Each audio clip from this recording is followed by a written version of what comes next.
If you've watched our guide to Snapchat basics, you'll know there's nothing new about the false sense of security that Snapchat creates with its disappearing images.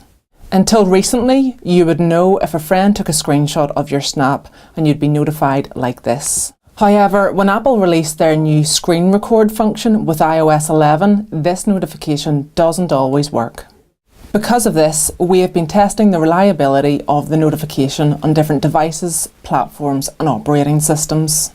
We have discovered that the in-app notification can be temperamental and doesn't always notify you if someone has screen recorded your snap. For example, if you use the screen record function on your friend's snap and both you and your friend have updated your apps, your friend will be notified. However, if your friend uses a third-party app on Android to record your screen, Snapchat does not realise it is being recorded and will not notify you. Snapchat has taken measures to address this, but you should always be very careful with what content you choose to post to Snapchat, and remain aware that you may not be notified when somebody saves your snap. If you haven't seen our guide to Snapchat basics already, then click on the screen now to watch it.